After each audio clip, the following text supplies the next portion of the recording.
Hey YouTube, it's Mike Gangster here, and today we're going to be talking a little bit about Weekend League matchmaking and the myth behind it. Now, in the background, while we talk about this, you guys are going to be watching a little pack opening of my Division 1 Rank 3 and my big top finish of Foot Champions, where I stopped at Silver 1.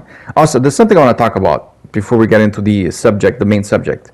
Guys, when you're playing Weekend League, okay, I know that a lot of people feel the need to finish their games or at least achieve a certain rank before quitting. And this, trust me, I went through this through many years of playing this shit game, okay? And I know I call it always a shit game, but that's just because that's what I believe the game is. And there'll always be people like, oh, will you continue playing? Guys, I don't play as much as you think. I just don't play as much as you think. For example, I have this new way of thinking now. Like, if I'm going into Weekend League and I'm just having constant bad gameplay, I'm done. I'm not going to force myself to at least finish Gold 3 so I could get a better pack and pack fuck all in it, okay? The more people start understanding that, guys, it doesn't matter how high you finish. Your rewards, your packs, when you open them, it's all based on luck. You could open Silver 1, you could open Bronze 1, or whatever it is that you open. It's just pure luck what you're going to get out of it. Now, if you're having good gameplay and you're enjoying your Weekend League, go ahead, play your 30 games. I would do the same. But if I'm having bad gameplay, I'm done. There's no point in me forcing myself to play in bad gameplay and give people free wins.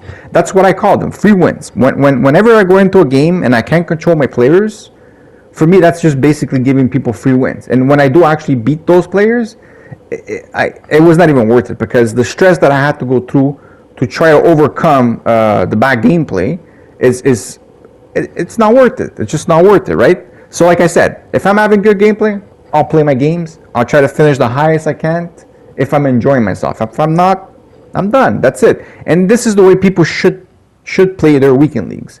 If you're having a stressful Weekend League, guys, nobody's forcing you to finish your games.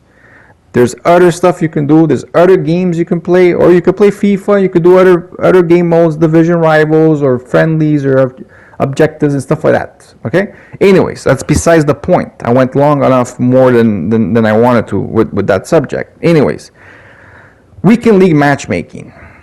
For God's sakes, EA, can you please tell us who we're playing? It's all a myth. Who you play against. Everybody always says, oh no, it's all about your form. If you're +2, +3, +5, +7, you're playing in this range.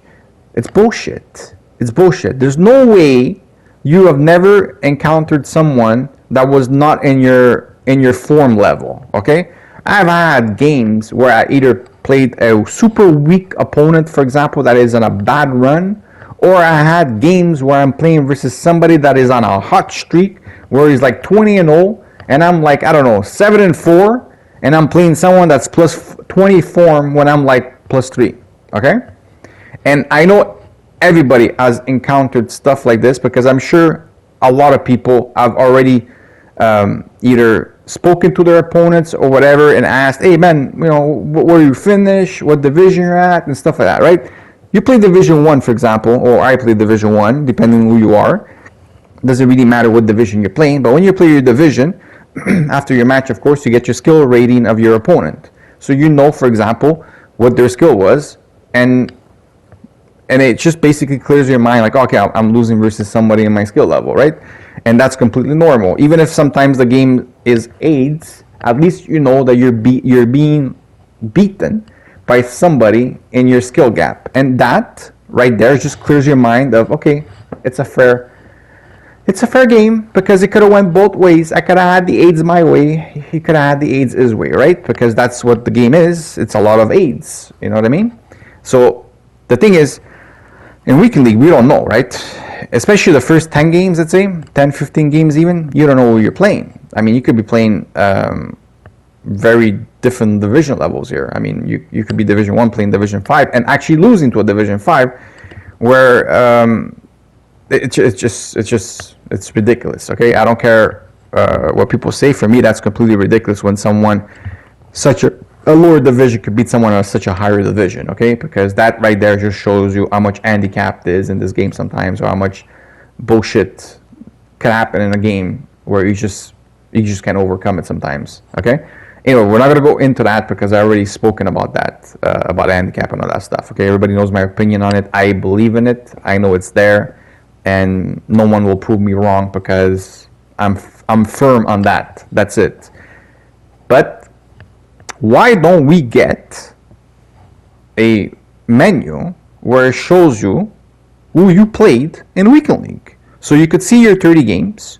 And the reason why they should show us this is because, first of all, they need to be completely like, how do you call it? Oh my God, I can't even say it. Anyway, they need to show us who we're playing against for two reasons. One, because just to clear our minds to see who we're playing against. And the other one is, if you want to improve in this game, let's say, it's good to know who you're playing and who you're losing, so you start to adjust the way you play and stuff like that, and you become a better player, right? Eventually.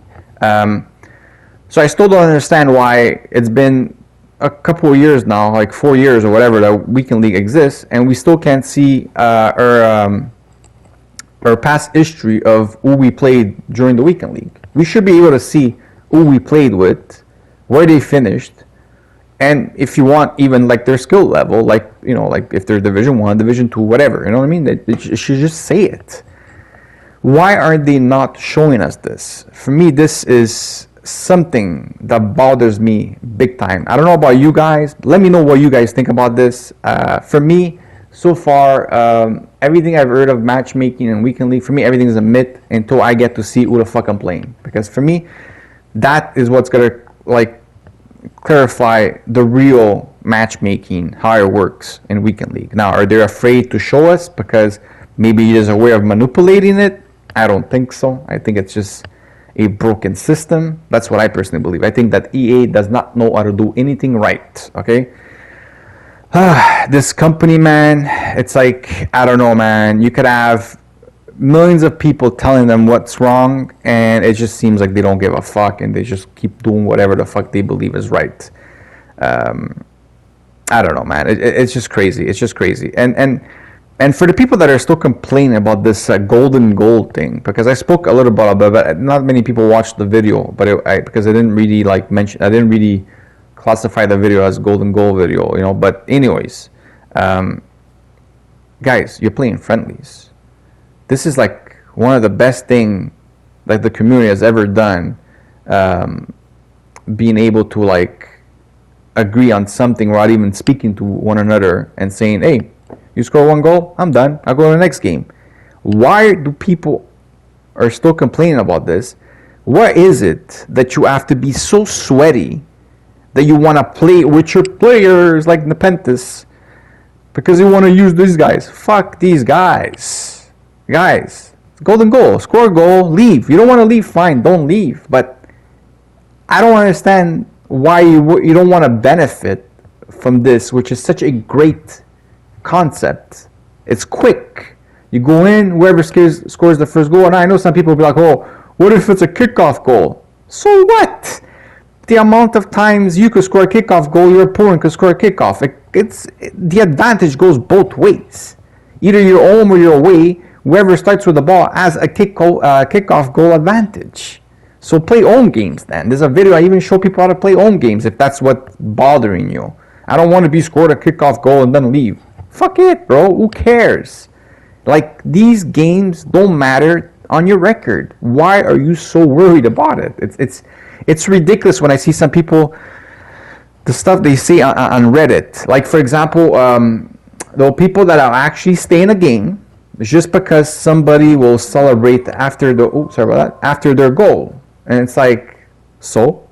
They celebrate. Who gives a fuck? You're really gonna stay a whole game just because your opponent is toxic and celebrate it. Think about it.